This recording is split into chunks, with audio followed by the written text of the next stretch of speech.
Alright, so it's been a while since we have faced a very scary blind second deck, but I think Tenpai Dragon is just that. This archetype from Legacy of Destruction is actually scary, and today we're going to be talking about how to beat it, how to deal with it, and how to prevent from being OTK'd for like 30k plus damage and losing the match in 10 minutes. So if you enjoyed this video, make sure to give it a like and share all of your thoughts in the comments. I want to hear some weird, obscure cards we can use for this matchup and how you would go about beating this deck. But before we jump into the video, also another announcement. Today is the release date of the Witch collection from Sleeve Chief. It's this beautiful deck box with a little emblem, and yeah, everything is looking kinda insane. So if you're trying to flex with your Snake Eye deck that you may still be playing because the ban list didn't hit it, that's the perfect accessories for you. And if you want to save some money, of course, make sure you use code SHADOW for 5% off today at 8 p.m. Central European time. Use my link in the description box below. It helps the channel out. Use the code. And yeah, let's go ahead and get started with the video. First, we need to talk about the actual game plan. So what they want to do is they are synchro summoning during the battle phase and OTKing you. So most of their stuff is going to be happening there, meaning we're going to be using some very specific cards to actually deal with their effects. And how do you deal with a strategy whose sole purpose is to go second? Because if you're going second, you're just trying to break your opponent's board. You want to do it with the help of board breakers or hand traps to either completely wipe the board or prevent them from achieving their combos. But when the strategy is trying to go second, what's your game plan going to be? So what we're going to be focusing on at the beginning of the video is talking about some very specific cards that they have that actually make some interactions sort of impossible. The first card I want to focus on is going to be the Sangen Summoning Field Spell. It works very similarly to Miscellaneousaurus, which coincidentally was also part of a blind second strategy that was extremely powerful at the moment, you know, which was Dinos. So during your main phase 1, fire dragon monsters you control are unaffected by your opponent's activated effects.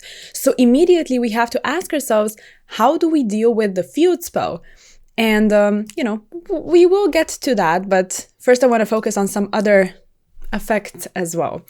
Another thing is that most of their stuff is going to be activating during the damage step, meaning we're also going to have to find some cards that negate activations as opposed to effects, because those are the only types of cards you're going to be able to actually use during the damage step. An alternative is to try and deal with these effects before damage step is actually reached, meaning trying to negate the monsters upon actually like entering the battle phase or when they activate their effects. But it gets a little tricky because their effects are quick effects. So any type of targeting negation you're trying to use, besides Valor, which is immediately much worse in this matchup because it's only during the main phase.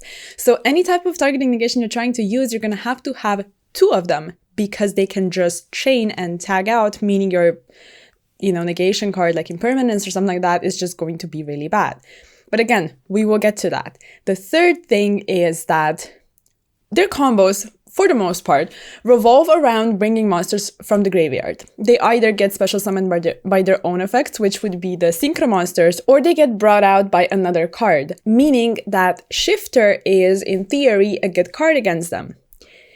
But it's actually not, because they can OTK under Shifter and they actually also play it. The strategy is able to put up so much damage that even if some of your monsters don't get summoned back for that additional damage, you're still probably OTKing. So again, the field spell, damage step, not being able to play Shifter, actually, all of these things are really important when we're taking a look at some cards that actually do have some kind of impact, and they also don't lose to all these 3 things we just discussed. So let's go ahead and focus on hand traps first. Ash is the first one I want to talk about just because it's that generic and still seeing a lot of play, even though people don't really like it that much because Hita can summon it, but we all still play it because we have to. So when it comes to Ash, what you want to be using it on is the Sangen Kaiman Quick Play spell card. So you basically get to apply one of these effects, but if you activate the card during the battle phase, you can apply any of them in sequence.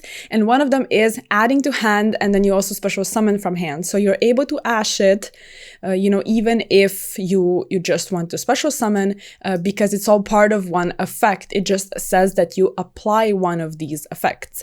So it is ashable. 100%, and it's a good point to ash. Then there's also the field spell. During your main phase, you can add one Tenpai Dragon monster from your deck to your hand, then discard one card, another search effect. And then there's also Paidra, which, let me just read it to you. If this card is normal or special summoned, you can add to your hand or set one Sangen spell trap from your deck. But again, it doesn't say which part of the effect you're activating. It's all one effect. So even if you would be to set the card, your opponent can still ash it, just because it has the effect of adding to hand. So those are the points when you ash, but I want you to keep ash in mind for another interaction we will discuss in a couple minutes. So let's move on. Not a lot of instances when ash is actually that useful, but what you will come to learn is that most of the regular hand traps aren't actually that great. Draw and Nibiru being two of them, they're not that amazing. Actually, you summon during the battle phase, so Nibiru is like funny to use against that strategy, and draw also, like, you do not do that much searching to the point when draw would actually like significantly hurt you.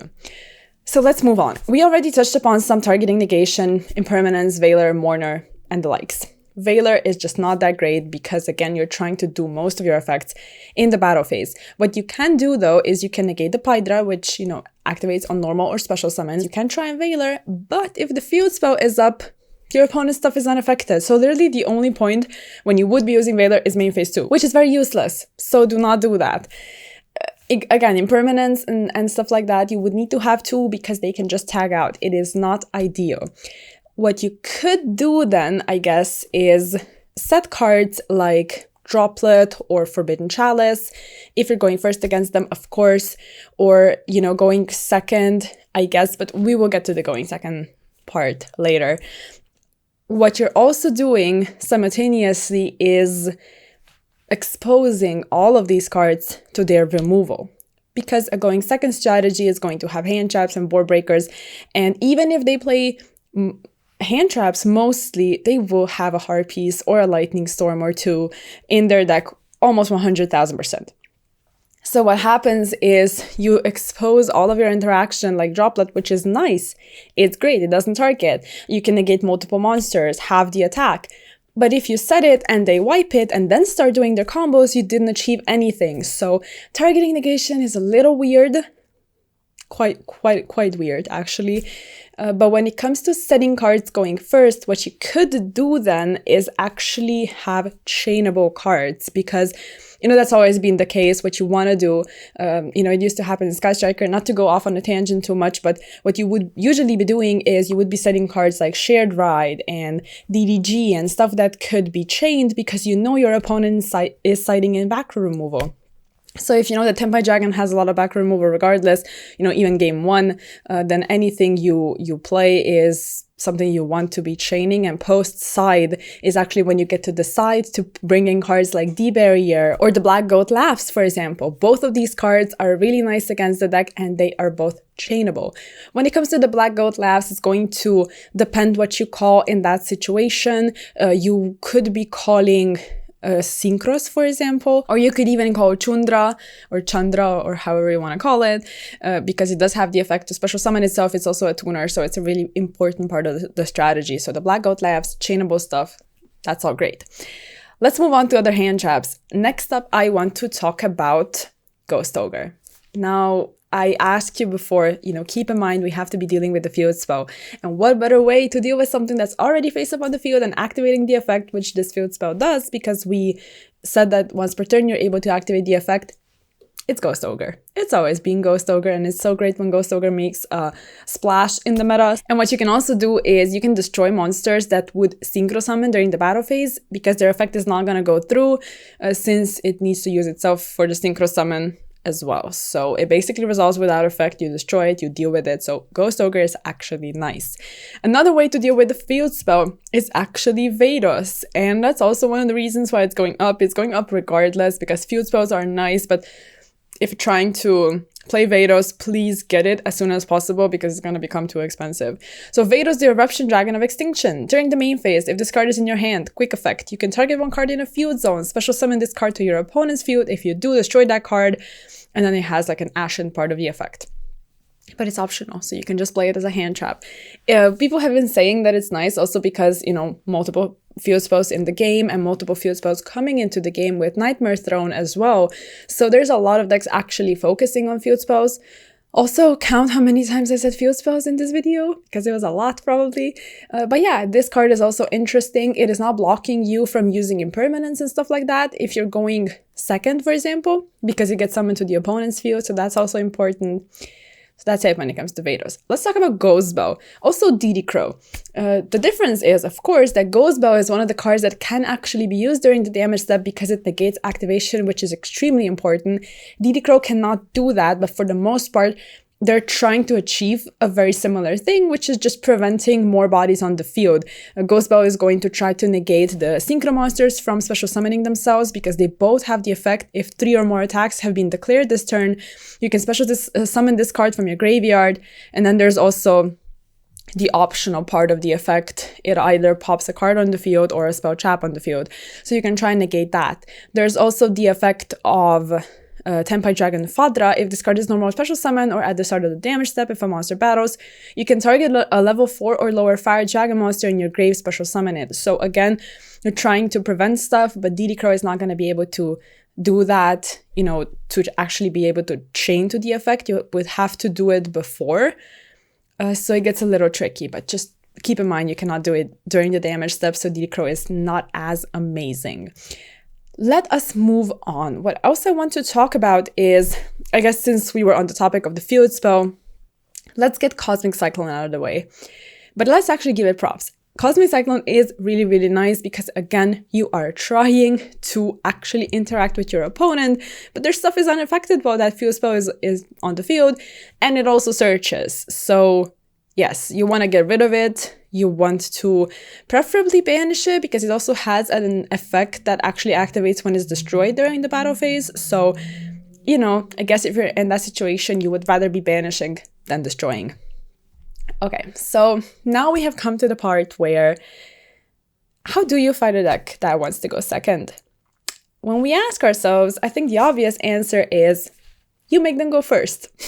But what you have to keep in mind is that a deck like this, that's, you know, actually good, like we have said, it's always going to have some kind of way to perform going first. You know, sometimes you will have like going second decks that are rogue for a reason because they struggle going first to the point when they cannot be meta. But with Tenpai Dragon, they do have ways of playing on their first turn, even if they're going first. So you are going to have to also be able to beat them going second.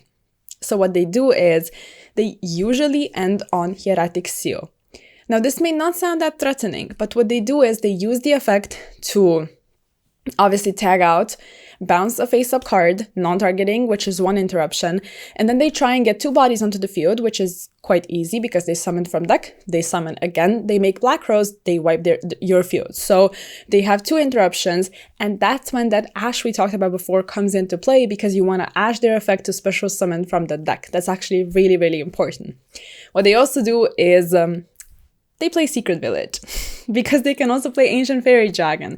So knowing that you're going to have to deal with that Secret Village somehow. And again, Vados is going to come into play because it can just, as a monster effect, deal with it. It's not back row removal in the form of a spell card like we are used to.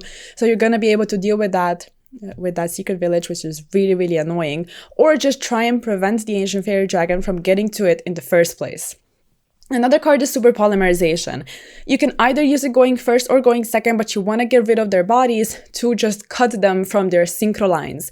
That's cool, but again, if you're setting it going first, you expose it to interruptions, so keep that in mind as well. Now, moving on to, I guess, a mindset, we could say, when you are going second and sending them first, which shout out to Jeff Jones. This is his take from Twitter. I figured I would put it in this video. It is just so well put. So make sure you read through this. But the point is that when you are going second against this deck, you're essentially going first because they're not going to do that much. So you want to have your going first cards in post-siding, which this may seem fairly obvious to a lot of people, but to some of us, it may not be as apparent immediately. So I just figured I would preface this and just mention it. So, there's that. A Jeff Jones take, which makes a whole ton of sense. So keep that in mind as well. And to round the video off, I want to talk about some obscure cards you can play. Now, they're funny. They're very specific. You do not have to play them necessarily, but you also can. So what I'm talking about is just random stuff that either ends the battle phase, prevents the battle phase, stuff like that. You will immediately understand what I'm talking about. So the first one is going to be Thunder of Ruler. During your opponent's standby phase, you can activate this card. There is no battle phase this turn. Also chainable. Not bad. You have to go first though, and you have to get it, draw into it. But I guess because it's a normal trap, it's also accessible via, of course, Triple Tactics Thrust, which a lot of these actually are. So keep that in mind as well. Then there's Threatening Roar. Your opponent cannot declare an attack this turn. Very simple, but very efficient. You can play Negate Attack if you feel like it. When an opponent's monster declares an attack, target the attacking monster, negate the attack, then end the battle phase. It's great because, they could chain and tag out, but it is a counter trap card, which is really, really important. So they are not going to be able to do that. Again, it's funny, but I guess I figured I would mention all of them. Also Battle Fader, for example. Again, very straightforward. When an opponent's monster declares a direct attack, you can special summon this card from your hand, then end the battle phase, and also it gets banished when it leaves the field if it's summoned that way. Then we also have Mirror Force, the good old Mirror Force. Just try and deal with it with their field that way. And then the last card I also wanted to mention is Breakaway, which is, I guess, very specific. During your opponent's battle phase, you have to send a spell from your hand to the grave to end the battle phase, and then face-up monsters in the field have their effects negated. But you would also be negating your field, and you have to send a spell, so it's not that amazing. I just figured it would be funny to talk about all of these cards. Moving on, some monsters that could be used to deal with the strategy. The first one is Cosmic Blazer Dragon, which is actually able to... Let me read it. When an opponent's monster declares an attack, negate the attack, then end the battle phase. I figured I would mention it because of Centurion, but when you put up monsters on the field, you kind of risk them being removed somehow because, again, Tenpai Dragon is a going second strategy, so you might not even get to that Blazer Dragon, or if you put up a monster like the next one I want to talk about, which is Baguska. This one is also cool, moving everything, switching everything to defense position.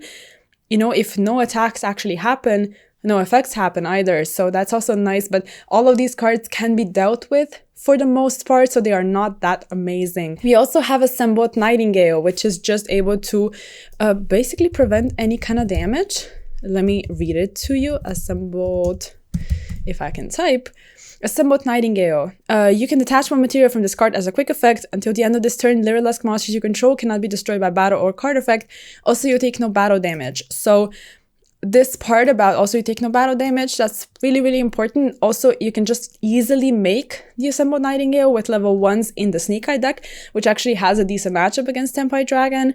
You also have Kikinagashi Fucho, which works in a very similar way. You can also do that in the Snake Eye deck. It's unaffected by their card's effects, and as a quick effect, you're able to detach 2 materials from this card. For the rest of this turn, this card cannot be destroyed by battle. You take no battle damage from attacks involving this card. So again, just put up some kind of protection on the field. There's also Scareclaw Tryhard, so you can go that route. And just overall, I guess my ultimate advice would be to not fall for their traps, for the little tricks in the deck, like the field spell protection, damage step, the stuff we discussed before, them tagging out when you're trying to negate something, Veiler being kind of useless, Shifter being not that amazing. You kind of just have to try and protect yourself as best as you can, and I guess try to stop their starters their spell card, Pydra, field spell, just try and cut them off as soon as possible. Because what I have come to find is that the second they put up the synchro, like they start climbing to their synchros in the extra deck, the in-archetype ones, you're probably losing anyway. So yes, I think with that, this is going to be it. I guess the last card that I just noticed on my little list that I haven't talked about before is Fenrir, which works very similarly to Ogre, meaning that you're able to deal with the field spell, because that's your ultimate goal, kinda. And I figured I would mention it also because of the Snake Eye Kashtira variant, and just Kashtira being quite popular, Fenrir being quite popular as just, you know, a card in random strategies, so Fenrir is also an option. But for the most part, I think this is pretty much all I wanted to talk about today. It's a lot. It's not that easy to beat a blind second strategy. So what you can also do is you can play it. You can play it and try to win the mirror match somehow. I guess try to incorporate some of the stuff that I taught you today into that mindset as well. And I guess that's gonna be it for the video. Hope you enjoyed, hope you learned something. Let me know your ideas in the comments down below. And yeah, I'll catch you guys in the next video. Bye!